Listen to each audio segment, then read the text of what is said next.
Hey everyone, James the EDC farmer here for my second in the field review. This one of the David C. Anderson designed CJRB Maximal in AR-SF2 steel. So stay tuned. So for this in the field review of the CJRB Maximal, we'll have this beautiful Zinni as the backdrop because it deserves some screen time. So real quick on the specs and the idea of this knife. It's just under a 3-inch blade with just under a 1/10 of an inch in terms of blade stock thickness. Most websites agree it's about 0.98 inches, so very, very thin. Obviously a crossbar lock. There's a couple different versions. There's a titanium S90V one. There's some G10 ones that have a bit more, G10 and actually micarta, that have a bit more contouring than this one. There's the flat scales like this one, which I chose. And then the thing that led to me picking this one is the AR-SF2 steel. It's a spray form that is supposed to, in essence, be a slightly upgraded version of 154CM. I'm already a big fan of 154CM, so if you get not quite powder metallurgy CPM 154 performance, but somewhere a little bit elevated from 154CM, I'm down with that. The thumb studs are reasonably sized and pretty grippy. I've used those with work gloves with no issue. The crossbar lock is very easy to actuate. It has a slightly more, I would say a slightly stronger closed bias than your typical Benchmade crossbar lock. The pocket clip is reversible, but if you'll notice, there's no like milled out section, so it does sit flat on top of the scales. But with how thin that is, I've not personally had any issue with it catching on the pocket. It does have two very basic standoffs and the open back design, and then obviously your stop pin right there.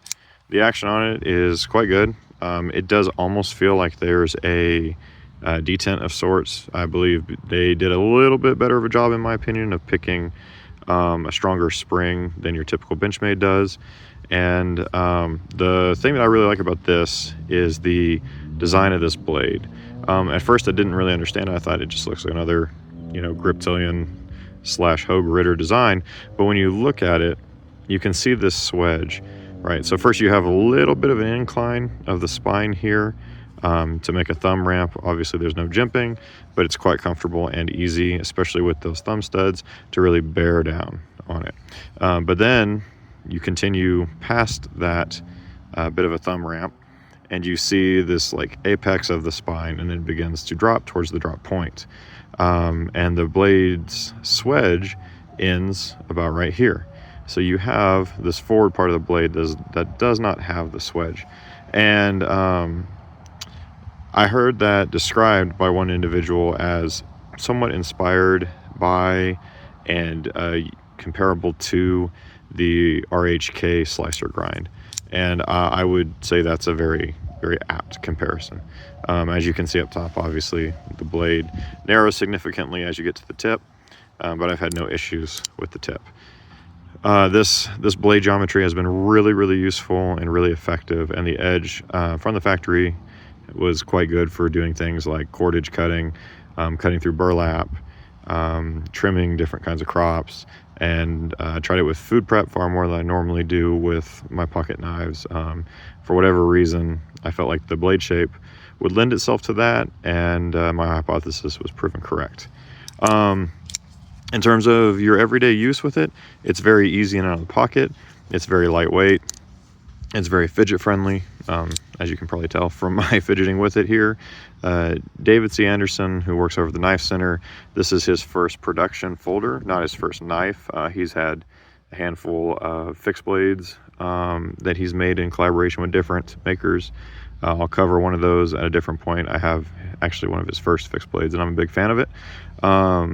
But this was his one knife to recommend to anybody, and I would say it probably meets that for the most part. I know some people don't like crossbar locks. I'm not a huge fan typically, but I do think that the slightly more present close bias than many of them, the almost detent, the added like strength it takes to actually flip it open, is a big bonus here.